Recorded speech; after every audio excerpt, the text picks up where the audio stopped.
the night shift at Save Mart.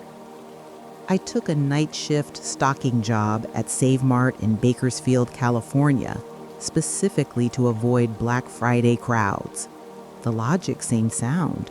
Work overnight Wednesday through Thursday morning, go home before the doors opened at 6 a.m., and sleep through the entire insane spectacle. The pay was better for overnight work. The store would be closed to customers, and I'd be safely clocked out before the stampede began. It was a perfect plan, right up until I realized I'd be locked inside the store with something that had been waiting in the back storage room for exactly this night. Save Mart was one of those massive superstores that sold everything from groceries to electronics to automotive supplies. The building itself had been there since the 1970s, with additions tacked on over the decades like architectural scar tissue. The back storage area was a labyrinth of concrete and metal shelving, dimly lit and full of odd corners that the fluorescent lights didn't quite reach. My supervisor, Rita, a no-nonsense woman in her 50s who'd worked there for 23 years, gave me a brief tour on my first night and ended with an odd warning. Don't go into the old freezer section in the back. It's been broken for years, not climate controlled anymore. We just use it for dry storage now. And if you hear anything back there, you come get me immediately. The overnight crew was just 5 people. Rita, myself, 2 other stalkers named Miguel and Jennifer, and Curtis, the overnight janitor who'd worked at Save Mart longer than anyone could remember. Curtis was at least 70, thin as a rail, with watery blue eyes and hands that shook slightly when he pushed his mop bucket. He barely spoke, just nodded when you greeted him, and moved through the store like a ghost, cleaning the same aisles in the same order every single night. The store was unsettling when empty. The aisles stretched into darkness beyond the reach of the security lights, and the ceiling was so high that it disappeared into shadows. Distant creaks and groans echoed through the building, the structure settling, Rita said, nothing to worry about. My assignment that first Wednesday night was straightforward. Stock the electronics section with Black Friday merchandise that had been sitting in storage. Flat-screen TVs, gaming consoles, tablets, all the stuff people would be throwing elbows over in less than 6 hours. Miguel and Jennifer were handling groceries and seasonal items, while Rita coordinated everything from her desk near the loading dock. I wheeled a massive pallet jack toward the back storage area, following Rita's hand-drawn map, trying not to think about how isolated I was from the rest of the crew. The storage area was colder than the main store, my breath visible in the air, and the fluorescent lights flickered intermittently, casting everything in a strobing, unsettling glow.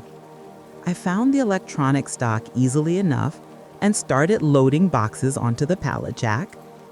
That's when I heard it. A sound coming from deeper in the storage area, from the direction of the old freezer Rita had warned me about. It was rhythmic, mechanical. Click, click, click, click. Like something turning or rotating. I froze, listening hard. The sound stopped. Started again. Stopped. It had a deliberate quality that made the hair on my arm stand up. I should have gone to get Rita right then, but curiosity got the better of me. I left my pallet jack and walked deeper into the storage area, following the sound into sections I'd never been shown during my brief tour. The old freezer was at the very back, through a narrow corridor lined with ancient shelving units covered in dust. The door was massive, probably 8 feet tall and 3 feet thick, the kind they used to use in industrial meat lockers. Someone had spray painted out of order, "Do not enter," across it in faded red letters. The door was slightly ajar, maybe 6 inches, and the clicking sound was definitely coming from inside. I pulled out my phone and turned on the flashlight, then immediately wished I hadn't. The beam illuminated something on the floor just inside the door. Scratch marks. Deep gouges in the concrete, dozens of them, all pointing inward, like something had been dragged inside against its will. "The hell are you doing back here?" Curtis's voice behind me nearly made me scream. He'd appeared silently, his mop bucket nowhere to be seen, standing in the corridor with an expression I couldn't quite read in the dim light. "Rita said nobody goes back here," he continued, his voice flat and emotionless. "Especially not tonight, especially not on Thanksgiving." I stammered something about following a sound, and Curtis's expression shifted into something that might have been pity or might have been resignation. "You heard it then. The counting." I asked him what he meant by counting, and he just shook his head slowly. "Counting down to opening time. It does that every Black Friday. Has for 37 years now." Curtis told me to go back to my assigned section and to stay away from the old freezer, but he didn't explain anything else. He just turned and walked away, pushing his invisible mop bucket, leaving me alone with more questions than answers. I returned to the electronics section and tried to focus on stocking shelves, but I couldn't shake the sound of that clicking or the image of those scratch marks. Around 3 a.m., the store's PA system crackled to life with Rita's voice. "3 hours until doors open, people. Let's keep moving." Her voice sounded strained, anxious in a way I hadn't heard before. The store felt different now, the air heavier, the shadows deeper, like something was waking up. At 4 a.m., Jennifer ran from the grocery section, her face pale and slick with sweat. "There's someone in the store," she gasped. "I saw them in aisle 12, just standing there, watching me." Immediately, Rita called for a security sweep, but the camera showed nothing. The doors were still locked, the alarms armed, nobody could have gotten in. But Jennifer wasn't crazy, and she wasn't lying. I could see the fear in her eyes, the way her hands shook as she described the figure. It was tall, really tall, and it was wearing some kind of uniform, but old-fashioned, like from decades ago. And its face... She trailed off, shaking her head. Its face was wrong, like a mask, but underneath, it was just darkness. Miguel went missing at 4:30 a.m. One minute, he was stocking canned goods. The next minute, he was just gone. His pallet jack sat abandoned in the middle of aisle 7, boxes of soup scattered across the floor like he dropped everything and ran. We called his phone. It rang somewhere in the distance, echoing through the empty store, but he never answered. Rita's cool professionalism finally cracked. She gathered Jennifer and me near the front registers and admitted something she'd had hidden for decades. Save Mart was built on the site of an old department store that burned down in 1982 on Black Friday during the opening rush. 17 people had died in the stampede and the resulting fire, trapped by locked emergency exits and overwhelmed by toxic smoke. She said the company never disclosed it. They just demolished the ruins, built Save Mart on top of it, and pretended it never happened. But every Black Friday, as opening time approaches, things start happening. Employees see figures that shouldn't be here, hear sounds from empty aisles. Some people have... She swallowed hard. Some people have disappeared, just vanished during the overnight shift. Curtis is the only person who's worked every Black Friday since the store opened, and he won't talk about what he's seen. But he's always here, like he's standing guard or something. The clicking sound from the old freezer grew louder, more insistent. It was definitely counting now. I could hear the rhythm of it, the way it accelerated as 6 a.m. approached. Rita led us toward the front exit, determined to get us out before the doors opened, but the automatic doors wouldn't unlock. The system was malfunctioning, displaying error codes that made no sense. We were trapped inside with whatever was waking up in the back of the store. That's when the PA system crackled again, but it wasn't Rita's voice this time. It was multiple voices, speaking in unison, man and women and children, all saying the same thing. Doors open in 60 minutes. Doors open in 60 minutes. Thank you for shopping at Save Mart. Curtis appeared from the darkness of the far aisles, moving with purpose toward the old freezer in the back. He looked at us as he passed and said simply, "Stay near the front, don't go into the aisles, and when the doors open, get out immediately and don't look back." Then he was gone, swallowed by the shadows. The next 45 minutes were the longest of my life. We huddled near the locked doors while the store transformed around us. The temperature plummeted until we could see our breath. The lights flickered and dimmed, and the sounds, oh God, the sounds. Footsteps echoing through empty aisles, shopping carts rattling, voices whispering just below the threshold of understanding. The PA system kept announcing the countdown, 30 minutes, 20 minutes, 10 minutes. At 5:55 a.m., the old freezer door slammed open with a boom that shook the entire building. The clicking had become a scream, mechanical and anguished and somehow hungry. Dark shapes began emerging from the back storage area, moving through the aisles toward the front of the store. They looked almost human, but their proportions were wrong. Their movements jerky and unnatural, like poorly controlled puppets. They wore the burned, tattered remains of clothing from decades past, and their faces, the ones that had faces, were frozen in expressions of terror and rage. They were the 17 who had died here, I realized with horror, the stampede victims, and they'd been waiting, counting down the minutes until Black Friday arrived again. Curtis appeared one final time, standing between us and the approaching figures. He was holding something that looked like an old fire axe, and he was speaking in a low voice, not to us, but to them. Not these ones. These ones get to leave. That's the deal. That's always been the deal. The figure stopped, swaying in place, their hollow eyes fixed on us with terrible hunger. Curtis looked back at us and shouted, "The doors will open at 6. Run and don't stop running." At exactly 6 a.m., the locks disengaged with a loud click. The doors slid open, and we ran into the cold morning air just as the first Black Friday shoppers started arriving in the parking lot. I never went back to Save Mart. Jennifer and Rita both quit that same day.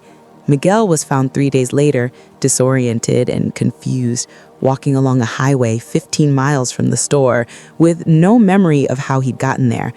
The company released a statement about a gas leak causing hallucinations, offered us hush money and NDAs, and we all took it because who would believe the truth anyway?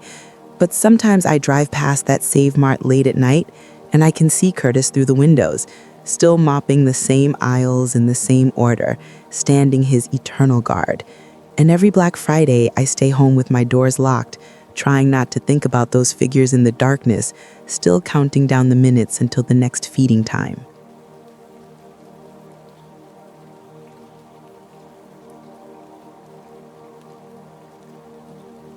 The Stampede at Westfield Mall. I used to work Black Friday every year at a sporting goods store in Westfield Mall, just outside Columbus, Ohio. The pay was decent, the chaos was expected, and honestly, I thought I'd seen it all. People trampling each other for discounted TVs, fistfights over the last PlayStation, parents screaming at minimum wage employees like we personally set the prices. But nothing, absolutely nothing, prepared me for what happened on Black Friday 2019. That was the year I learned that some doors should never be opened, no matter how many people are pounding on them from the other side. Our store was on the ground floor, right near the main entrance. Management had us arrive at 3 a.m. to prepare for the 5 a.m. opening. The mall itself opened at 4 a.m., but individual stores staggered their times to manage the flood of shoppers. By 4:30 a.m., I could already hear the rumble of the crowd outside our metal security gate. It sounded like distant thunder, a low, constant hum punctuated by occasional shouts and the squeak of shopping cart wheels on polished tile. My manager, Derek, a perpetually stressed guy in his mid-40s with a receding hairline and coffee-stained polo shirt, kept checking his watch and wiping sweat from his forehead despite the frigid mall air conditioning. "Remember," he said to our skeleton crew of 5 employees, "we open the gate slowly, let people in controlled groups, and keep the high-value items behind the counter until things calm down." We all nodded, though I could see the fear in everyone's eyes. Sarah, who'd worked retail for 15 years, had her hand on her phone like she might need to call 911 at any moment. The crowd outside grew louder. Someone banged on our gate, once, twice, then a rhythmic pounding that others joined until it became a drumbeat of metal on metal. Through the small gaps in the security gate, I could see faces pressed against the opening, eyes wild with something that didn't look quite like shopping excitement anymore. At exactly 5 a.m., Derek pressed the button to raise the gate. It moved with agonizing slowness, the mechanical whir barely audible over the roar of the crowd. The gate was maybe 2 feet off the ground when the first person dove underneath it, then another, then 10 more, all crawling and pushing and shoving to get inside before the gate was even halfway up. Derek was screaming to stop, to wait, but his voice disappeared into the chaos. I backed away from the entrance as the crowd surged forward like a wave breaking against rocks. They weren't looking at products or deals. They were just moving, pressing forward with a desperate urgency that made my skin crawl. That's when I saw him, a man in his 60s, gray hair, wearing a thick winter coat despite the heated mall air conditioning. He'd been pushed down near the entrance, and people were stepping over him, on him, in their rush to get inside. I ran forward, yelling for people to stop, grabbing at arms and shoulders to create space. Sarah appeared beside me, and together we managed to pull the man to his feet. His face was pale, his breathing shallow, and there was a bloody scrape across his forehead. "Thank you," he wheezed, clutching my arm with surprising strength. They didn't even see me. They looked right through me. We got him to the break room and called mall security. While we waited, the store had descended into absolute madness. People weren't just shopping. They were grabbing everything they could carry, ripping items from shelves, from each other's hands. A woman elbowed another woman in the face over a discounted camping tent. 2 men were on the ground wrestling over a basketball. Derek had abandoned his post at the register and was just standing in the corner, staring at nothing, his face completely blank. The old man we'd rescued sat in a folding chair, pressing a paper towel to his head, and he kept muttering something I couldn't quite make out over the noise. Security arrived 15 minutes later, but by then it was too late to control anything. They just stood at the entrance looking overwhelmed while the feeding frenzy continued. I stayed with the old man because something about him made me deeply uneasy. His muttering had become clearer, and I finally understood what he was saying. He said, "They're not people anymore. They're not people."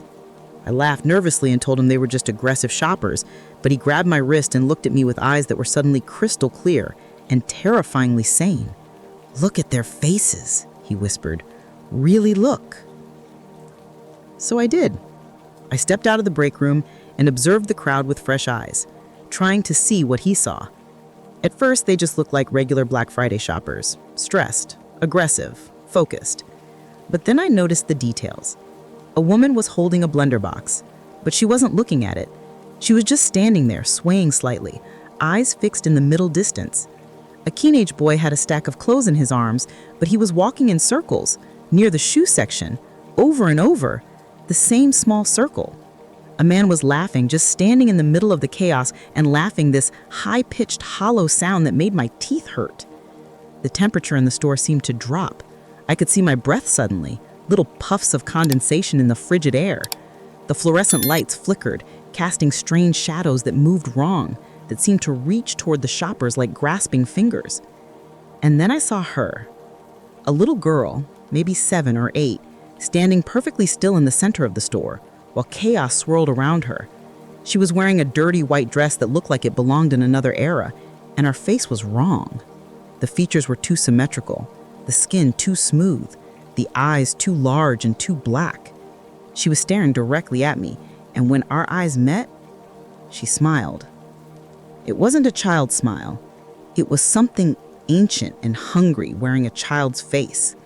I stumbled backward into the break room, my heart hammering against my ribs. The old man was nodding slowly, like I just confirmed something he already knew. Every year, he said quietly, Black Friday brings them out. The feeding frenzy, the violence, the greed. It opens doors that should stay closed. I've seen it before, decades ago, at a store downtown that doesn't exist anymore. The same hunger, the same hollow eyes. They slip in with the crowds, wearing people like masks, feeding on the chaos.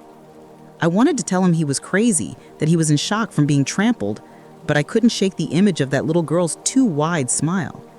Derek appeared in the doorway, and I felt a rush of relief until I saw his face.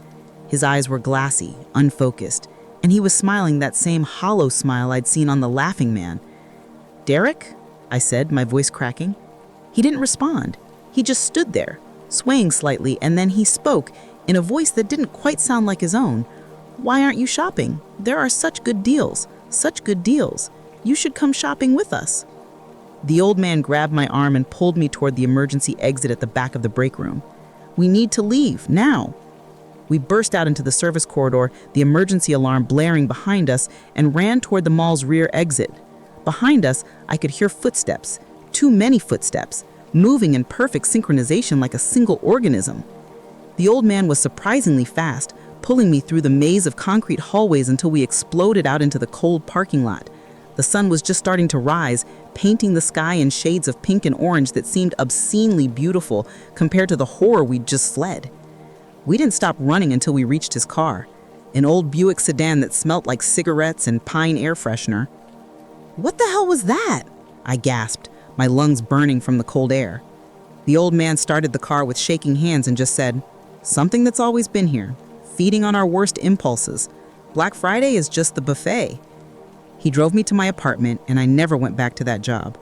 I called in and quit over the phone, and Derek, the real Derek, who apparently had no memory of his behavior that morning, said that he understood and that several other employees had also quit that day. The mall released a statement about crowd control issues and promised better security measures for the next year.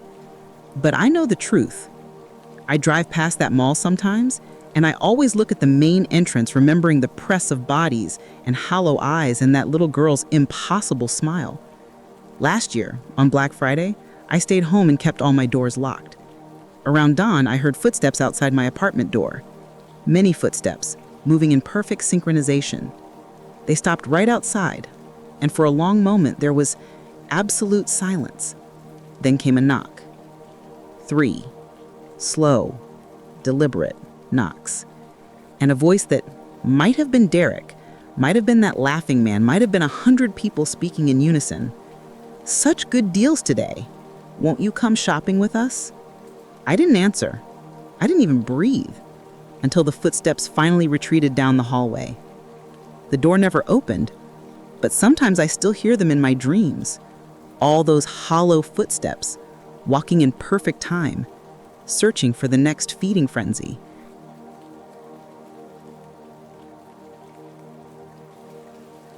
The deal in aisle 7. My mom was what you'd call a strategic Black Friday shopper. She had spreadsheets, maps, contingency plans, and a ruthless efficiency that would make military generals weep with envy. For her, it wasn't just about getting deals. It was about winning, about outsmarting the system and coming home with bags full of trophies that cost 70% less than their retail value. I'd been going with her since I was 12, first to the big box stores in our suburb outside Portland, Oregon, then eventually to the outlet malls and specialty retailers. By the time I was 23, I thought I'd seen everything Black Friday could throw at us. Then Mom found out about the Warehouse District sale. The Warehouse District was an old industrial area on the east side of Portland that had been partially converted into discount retail spaces. The stores there didn't advertise much. They relied on word of mouth and email lists to attract customers who knew where to look for real bargains.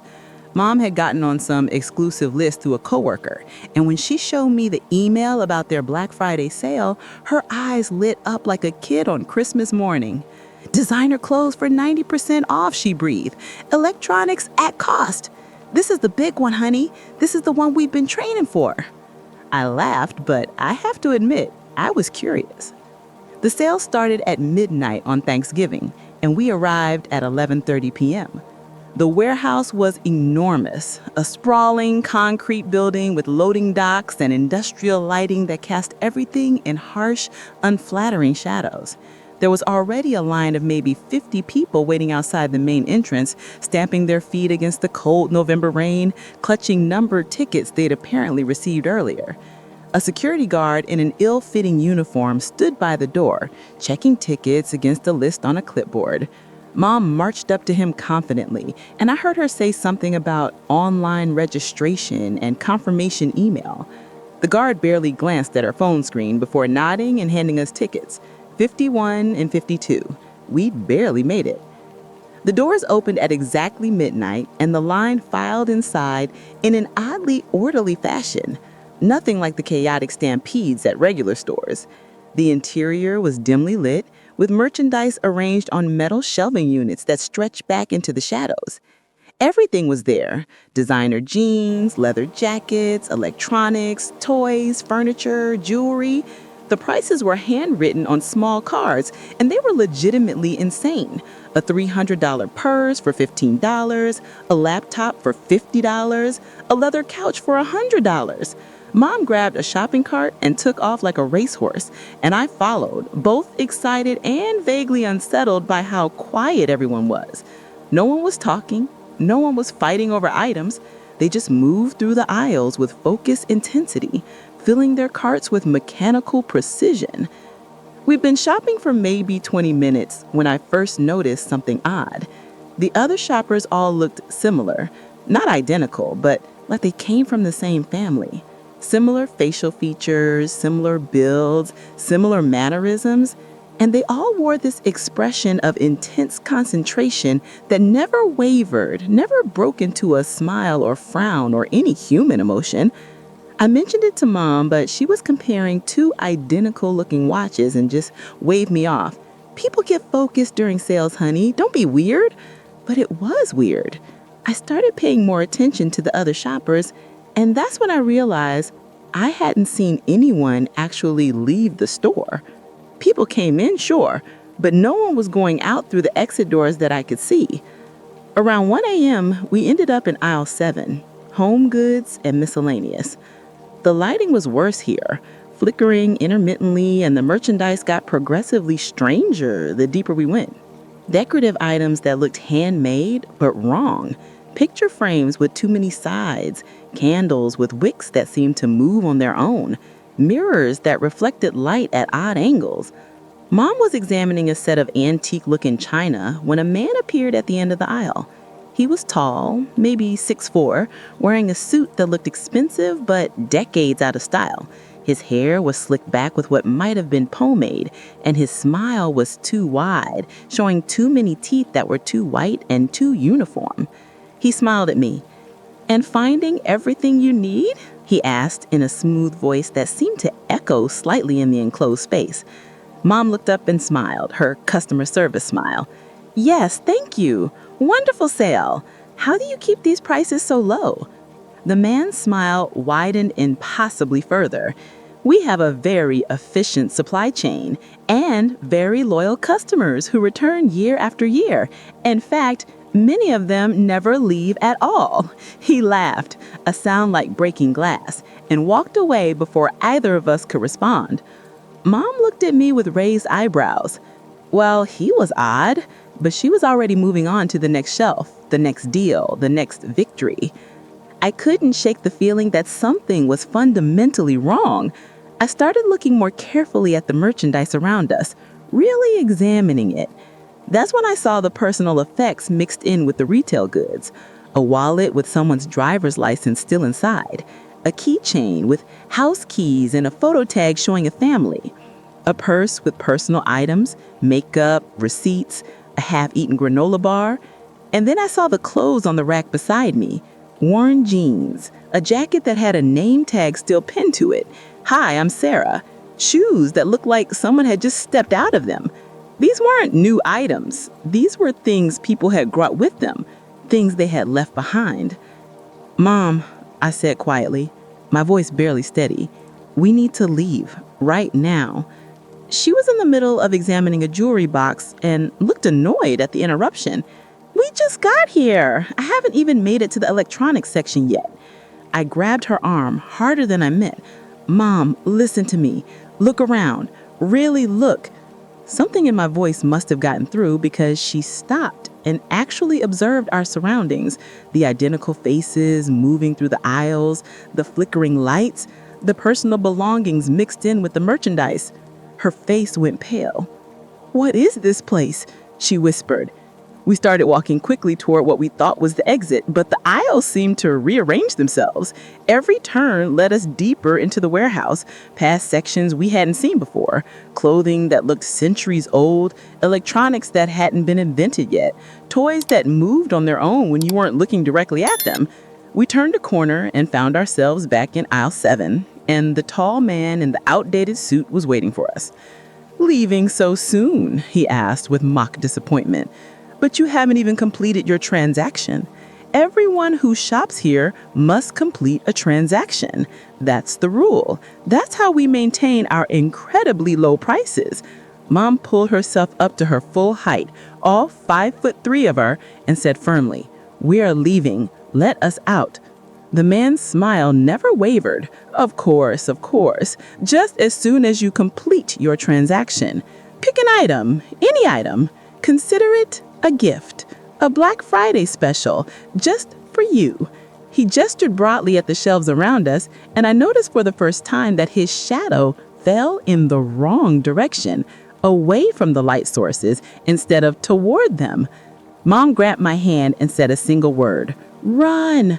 We took off through the aisles, abandoning our shopping cart, just trying to find any exit, any door, any way out.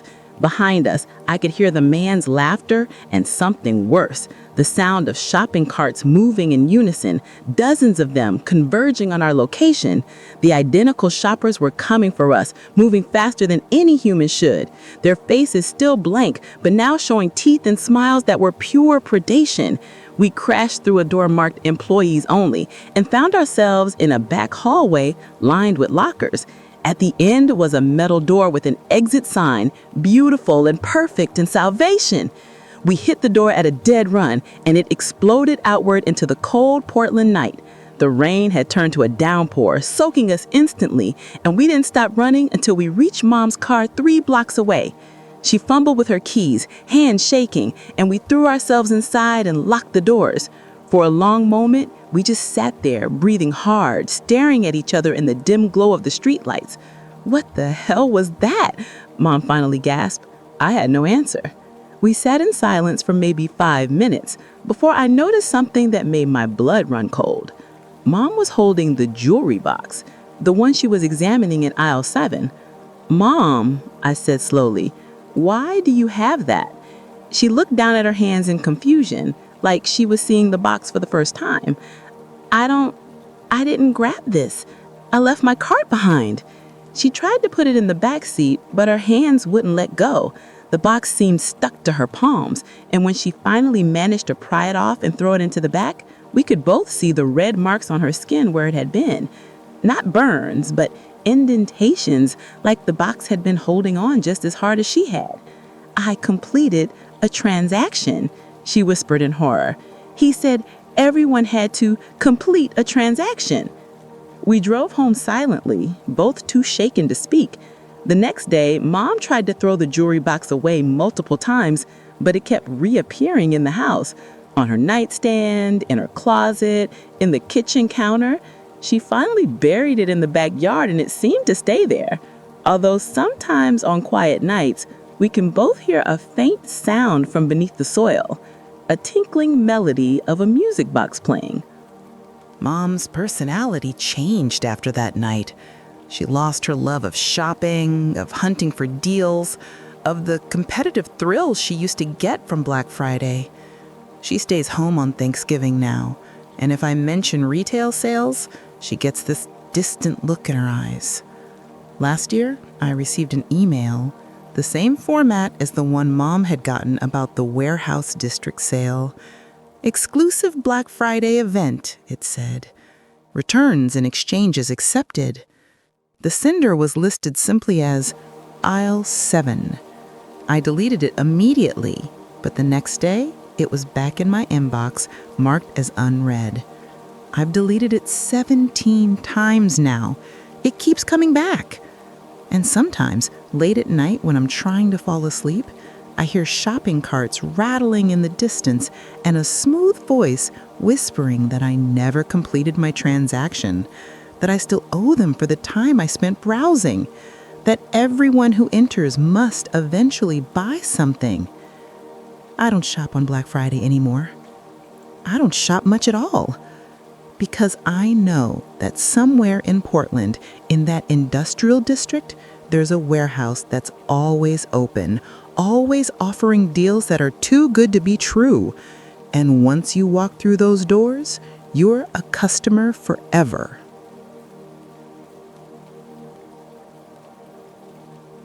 The parking lot at Pinewood Plaza.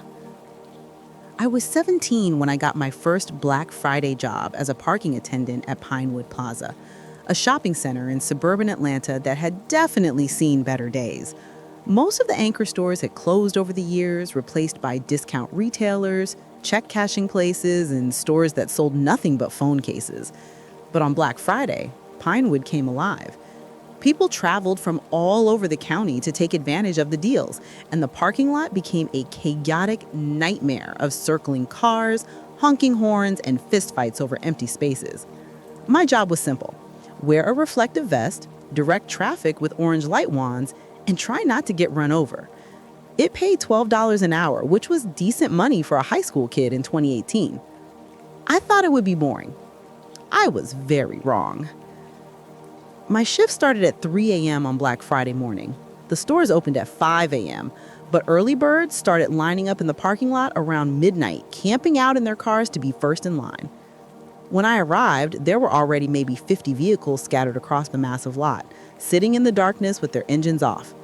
My supervisor, Tony, was a perpetually exhausted guy in his 30s who'd been working security at Pinewood since forever. He handed me a vest, wands, and a radio, then pointed to the northwest section of the lot. "You're on outer perimeter," he said. "Keep people moving, don't let anyone park in the fire lanes, and if you see anything weird, call it in." I asked what qualified as weird, and he just laughed bitterly. "You'll know it when you see it." The outer perimeter was the section of parking lot furthest from the stores, where the streetlights were sparser and the pavement was cracked and uneven from years of neglect. Beyond the lot was a strip of overgrown woods, and beyond that, I had no idea. Probably more suburban sprawl, more shopping centers exactly like this one. The first hour was mind-numbingly boring. I walked up and down the rows, waving my light wands occasionally to look like I was doing something useful, checking my phone every 5 minutes. A few more cars trickled into the lot, their headlights cutting through the pre-dawn darkness. Everything was normal. Everything was fine. Then I saw the old pickup truck in space 247. It was a beat-up Ford from probably the 1980s, rust-colored paint or maybe just actual rust, sitting in a space at the very edge of my section, where the parking lot ended and the woods began.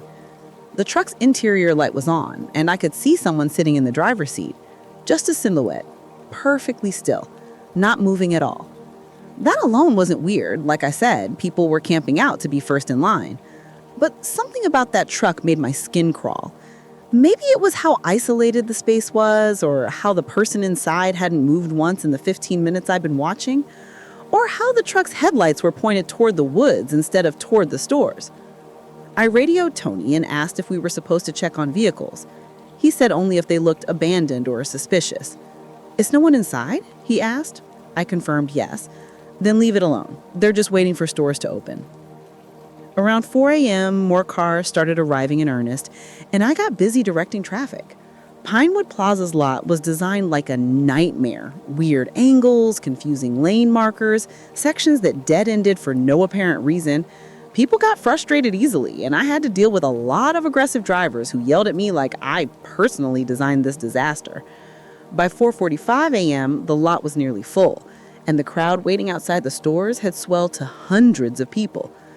The energy was electric and ugly, that pre-Black Friday tension that could tip into violence at any moment. I was guiding a minivan to one of the last open spaces when I glanced back towards space 247. The pickup truck was still there, but now its headlights were off and the interior light was off too. The silhouette was gone. I felt a weird surge of relief, like I'd been holding my breath without realizing it. The person had probably just gone to join the crowd at the stores. Nothing mysterious about it. I was about to turn away when I saw movement in the woods behind where the truck was parked. Something large, moving between the trees with a strange, loping gait that didn't look quite animal and didn't look quite human. I stared hard into the darkness, trying to make sense of what I was seeing, but the movement stopped. The woods were perfectly still. Just shadows and trees, just my imagination working overtime on 3 hours of sleep, but I kept my distance from that section of the lot anyway. At 5 a.m. exactly, the stores opened, and the crowd surged inside like water breaking through a dam. My job shifted from directing arrivals to preventing people from parking illegally in their desperation to get inside. A woman in a BMW tried to park diagonally across 2 spaces right by the entrance, and when I told her she couldn't do that, she looked at me with eyes full of such pure rage that I actually stepped back. "Do you know how much money I spend here?" she hissed. "Move, you little shit, or I'll run you over." I radioed for Tony, but by the time he arrived, she'd already parked legally and stormed into the stores, leaving me shaking with adrenaline and anger. Around 6 a.m., with the chaos starting to settle into a dull roar, I decided to walk the perimeter of my section one more time. That's when I found the first one. It was lying in space 189, right in the middle of the parking space, a shopping bag from one of the stores inside Pinewood Plaza. The bag was full. I could see items bulging against the plastic, but it had been abandoned here in the lot. I picked it up, thinking maybe someone had dropped it accidentally, and looked inside. Clothes. Brand new, tag still on, from expensive brands. Easily several $100s worth of merchandise, just left here in the parking lot. I radioed Tony to report found property, and he told me to bring it to the security office. I started walking toward the plaza entrance, but something made me stop. I looked back toward the woods, toward space 247, where the old pickup truck sat with its absent driver, and I saw them. More bags. Dozens of them, scattered across the outer perimeter section, all full of merchandise, all apparently abandoned here. They formed a rough trail leading from the parking lot toward the tree line. And there, at the edge of the woods, barely visible in the early morning light, was a figure. Tall, impossibly thin, wearing what looked like shredded clothing that hung from its frame like ribbons. It was standing perfectly still, watching me. When our eyes met, if it had eyes, the distance was too great and the light too poor to tell. It raised one arm in a gesture that might have been beckoning or might have been warning. I dropped the shopping bag and ran toward the plaza entrance, toward the lights and people and safety. My radio was crackling with Tony's voice asking for my location, but I couldn't respond, couldn't do anything but run. I didn't stop until I burst into the security office, gasping for breath, probably looking completely insane. Tony and another guard named Marcus stared at me in concern, and I tried to explain what I'd seen, the bags, the figure in the woods, the thing in the woods. They exchanged looks that said, "New kid freaking out," but Tony was decent enough to go check it out personally. He radioed back 15 minutes later, found maybe 6 or 7 shopping bags scattered around the outer perimeter. No sign of anyone in the woods. Merchandise looks legit, though. Someone probably doing a return scam, stealing and dumping what they can't sell. That explanation made sense. It was logical, but it didn't account for the feeling of being watched that I couldn't shake, or the way my skin crawled every time I looked toward that section of the lot. Tony told me to take a break, get some coffee, calm down. I spent 20 minutes in the employee break room of the nearest store, drinking terrible vending machine coffee and trying to convince myself that I'd let my imagination run wild. Just a long shift, weird shadows, exhaustion.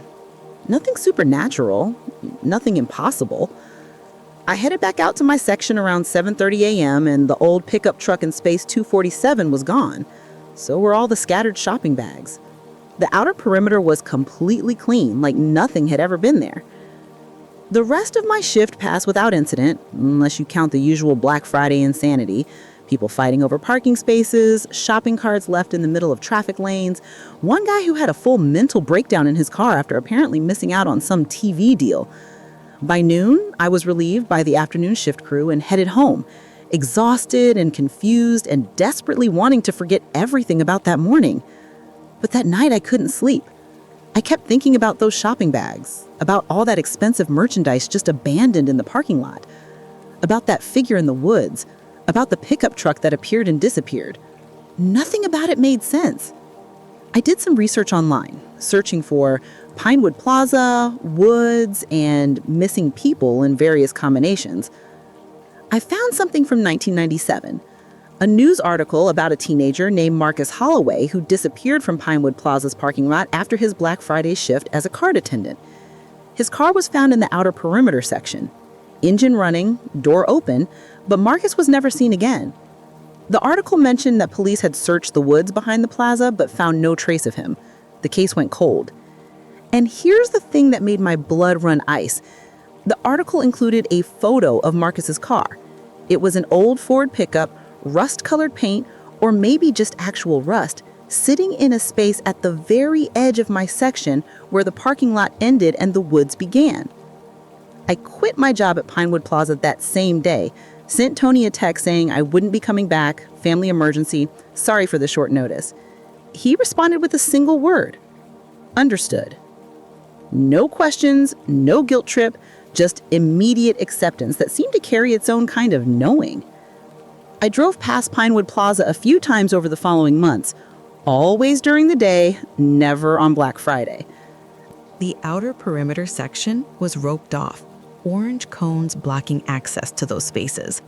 A small sign read, "Parking temporarily unavailable, repaving project." But no work was ever done. The cones just stayed there month after month, keeping people away from whatever was lurking in those woods. Last year, I got a phone call from an unknown number. When I answered, there was silence for a long moment. Then a voice, young, male, distorted like it was coming from very far away or through water, said 7 words. "They're still looking for their merchandise." Then the line went dead. I don't know if it was Marcus Holloway or one of the others who must have disappeared over the years, the ones who wandered too close to the woods, who investigated too thoroughly, who saw something they weren't supposed to see. I just know that I will never work Black Friday again, and I will never park in an isolated space at the edge of a shopping center lot. Because some deals are too good to be true, and some discounts carry a price that has nothing to do with money. The return counter. I started working at a department store called Harmon's in a mall outside Minneapolis the summer after I graduated from college. The job was supposed to be temporary, just something to pay bills while I figured out my actual career path, but I ended up staying for 3 years because the pay was decent and my manager, Donna, was actually reasonable, which is apparently rare in retail. I worked various positions, sales floor, fitting room, stock room, but every Black Friday they put me at the return counter because I had the patience and customer service skills to deal with the absolute nightmare that was post-Black Friday returns. People returning items they'd bought at other stores, items they'd clearly used and damaged, items they'd shoplifted and were trying to return for store credit. It was psychological warfare disguised as customer service. But the Black Friday of 2022 taught me that sometimes the items themselves don't want to be returned. The return counter at Harmon's was positioned near the back of the store, which was terrible for customer flow but great for employee sanity because it meant angry customers had to walk past all the attractive merchandise before they could reach us and complain. The counter was just a long desk with 2 registers and a small sorting area where we'd inspect returned items before processing refunds. Behind us was a door marked Returns Processing, Employees Only, that led to a small room where we kept items that needed to be evaluated, repackaged, or sent back to vendors. The Friday after Thanksgiving, that back room would fill up with hundreds of returns, a physical manifestation of buyers' remorse and changed minds. My Black Friday shift started at 6 a.m., and by 6:15, I already had a line of 20 people waiting to return things. Standard stuff at first. A coffee maker that didn't work, still had grounds in it from obvious use, clothes with tags torn off, a toy that the kid didn't like. I processed them all with mechanical efficiency, following the scripts we'd been trained on. "I'm sorry this didn't work out. We can offer you store credit. Do you have your receipt?" Around 9 a.m., a woman approached my register carrying a large shopping bag from Harmon's. She was probably in her late 50s, well-dressed, perfectly normal, except for her eyes. They were red-rimmed and watery, like she'd been crying, and she kept glancing behind her like she expected someone to follow her. "I need to return this," she said, placing the bag on my counter. Her hands were shaking. I gave her my customer service smile and asked if there was a problem with the item. She didn't answer, just pushed the bag toward me and said again, more urgently, "I need to return this. I need to return it now, please." I opened the bag and found a jewelry box, antique looking, wooden with intricate carvings on the lid, probably from our home goods section. It was beautiful, actually. I asked her for her receipt, and she fumbled in her purse before producing it. Purchased on Black Friday 2 days ago, full price, not on sale, interestingly, paid with cash. Everything was in order. I started processing the return, but the woman grabbed my wrist suddenly, her grip surprisingly strong. "Don't open it," she said in a harsh whisper. "Don't look inside. Just take it back and destroy it or burn it or whatever you do with returns, please." I gently extracted her wrist and assured her that I just needed to verify the item was in resellable condition, standard procedure. She made a sound that was halfway between a laugh and a sob. "Resellable," she repeated. "You have no idea what you're doing. You have no idea what's inside." But she didn't stop me when I opened the jewelry box. Inside was absolutely nothing. Empty compartments, empty drawers, just a normal, empty jewelry box. I processed the return, gave her a full refund, and she practically ran out of the store, never looking back. I placed the jewelry box in the cart we'd use for items going to the back room and moved on to the next customer. Over the next few hours, I forgot about the woman and her strange behavior.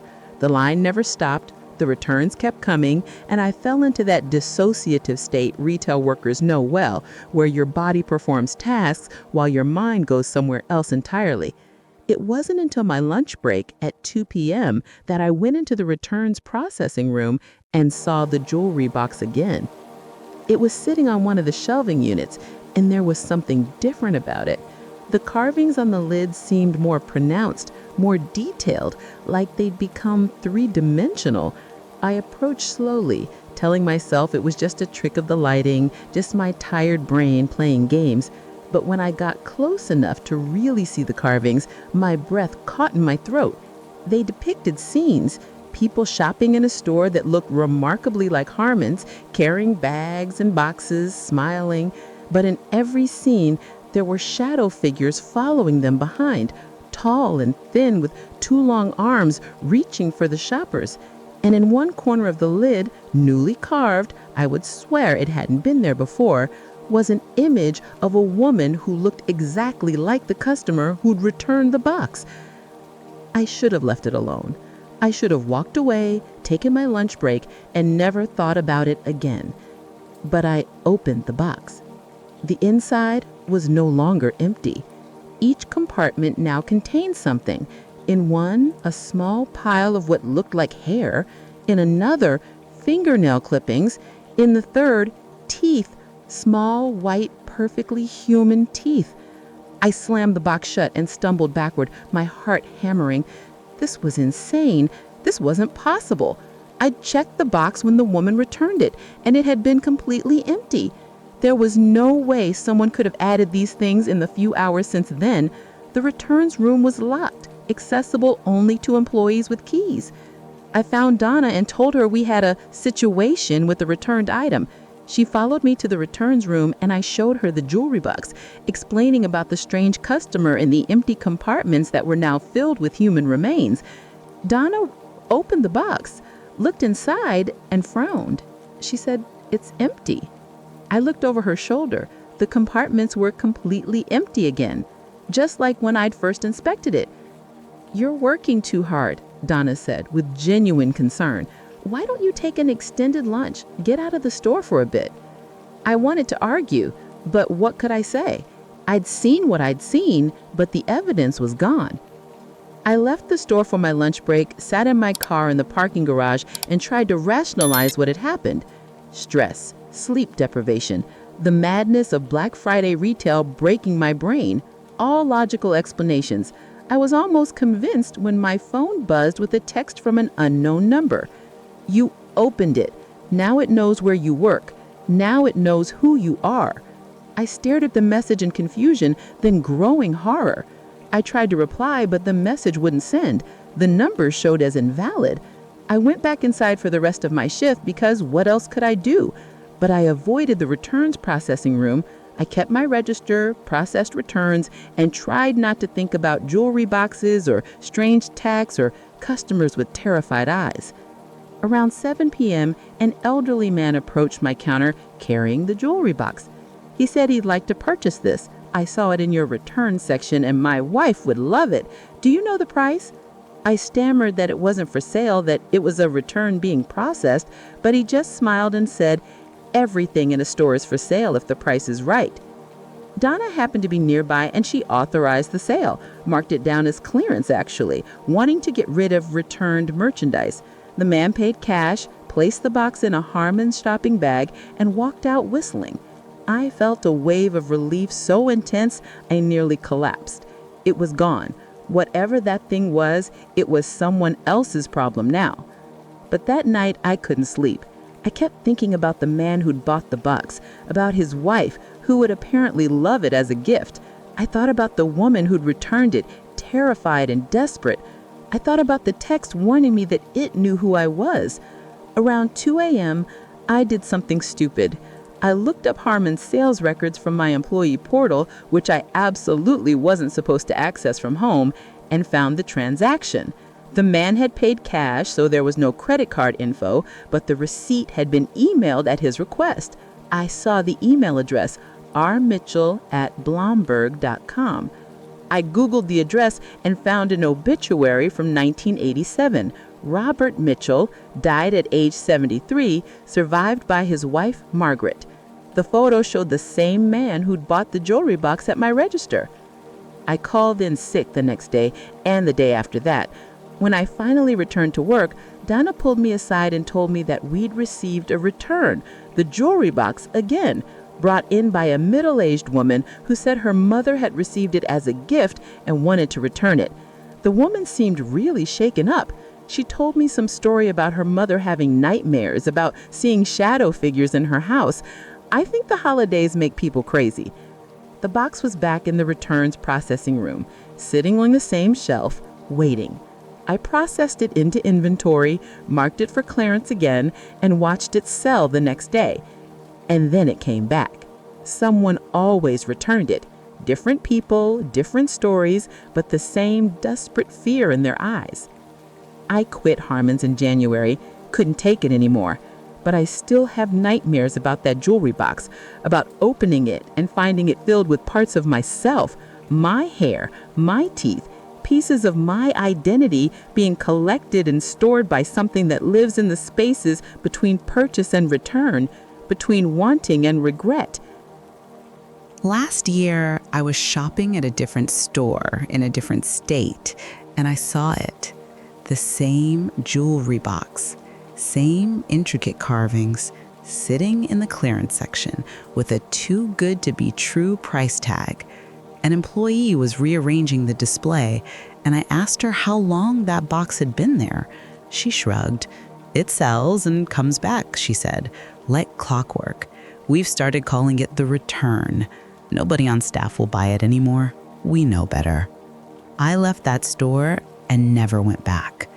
But sometimes I wonder how many stores have an item like that, something that circulates endlessly through the retail system, purchased and returned and purchased again, carrying something dark and hungry from customer to customer. How many jewelry boxes or toys or pieces of clothing are out there, marked down to clearance prices that seem too good to pass up, waiting for someone desperate enough or curious enough or unlucky enough to take them home? Black Friday deals, after all, are built on the promise of getting something valuable for almost nothing. But some prices have nothing to do with money, and some purchases can never really be returned, no matter how many times you try to give them back.